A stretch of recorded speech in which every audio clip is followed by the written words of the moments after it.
right, we're getting some breaking news.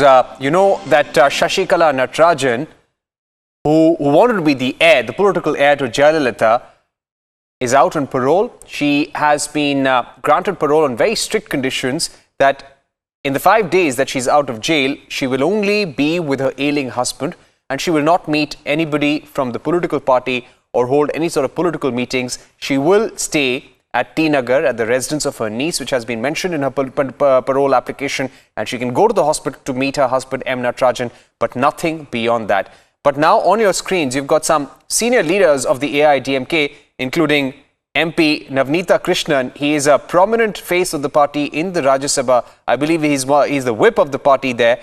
He tried to barge into the hospital to meet Sasikala. Let me go across now to Akshita. Akshita, what's happening there? We believe these MPs are trying to meet Sasikala, but this is not permissible, is it?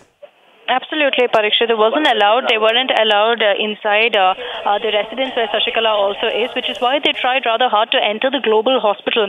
Now, this is a lane, nearly a 1 kilometer stretch towards the hospital alone, and this entire area saw a huge amount of security deployment.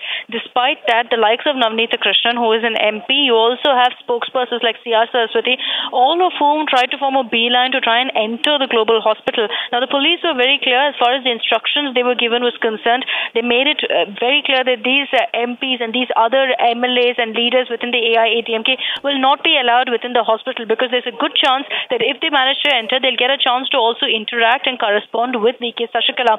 And it's very clear as far as the conditions for the parole is concerned, Parikshit, that Sasikala cannot have any sort of political means, cannot interact with any visitors either, which is why they were stopped in the first place. But you see these MPs, these leaders brazening it out, all of them are trying to speak and argue with the police officials and trying to gain entry into the global hospital.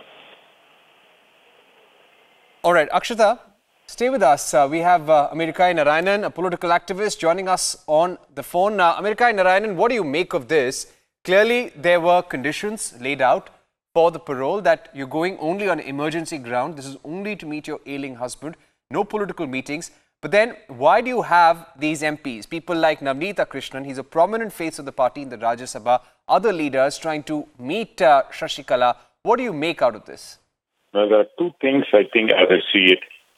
If she violates the parole condition, naturally she will find it difficult to get the parole, and parole may be cancelled, number one. Number two, if she is not responsible for other people's act. Now, if she has asked, third one is, they could, I do not know, I have not seen the exact story, but if they are saying they are going into the hospital to meet Sasikala, that's a clear violation of the parole. But it does not prevent them to go to the hospital assuming they have any other patient that they need to look at. So, I don't know quite what exactly happened, but if they are trying to argue with the police to go and meet Sasikala, I think police has every right to stop them.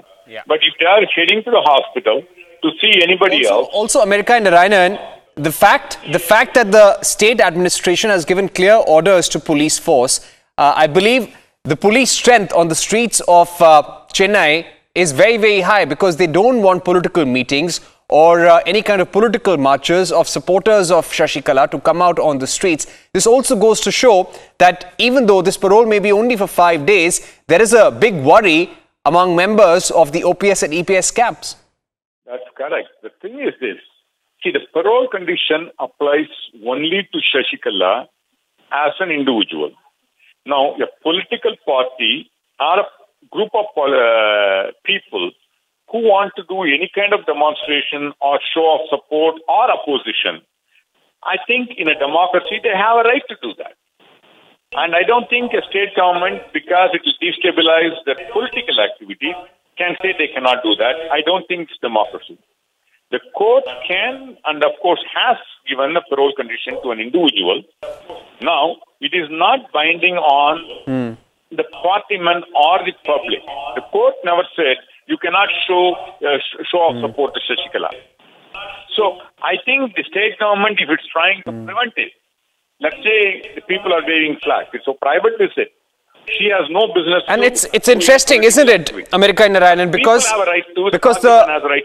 the parole conditions did not say that the state government has to provide security and make sure that nobody meets Sasikala. That wasn't the parole condition. She wasn't let off on the ground that the Tamil Nadu police will be providing round-the-clock security, make sure no political meetings would take place. But this is, I guess, the interpretation of the government themselves.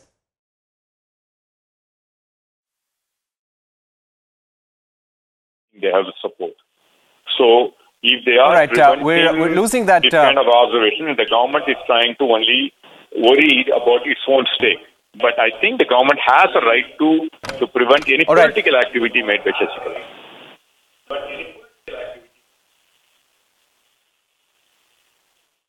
All right, America and Iran, thanks very much for speaking to Republic. But let me also give you an update on what's happening. We have AIDMK MPs, one of them is Navneeta Krishnan, and Rajya Sabha MP, trying to enter the hospital where Sasikala is meeting her husband. And this is in violation of norms, and the police making all attempts to make sure the MP is not able to enter. We're going to take a short break at this point. But don't forget to keep an eye out for the Hrithik Roshan interview all day. You can catch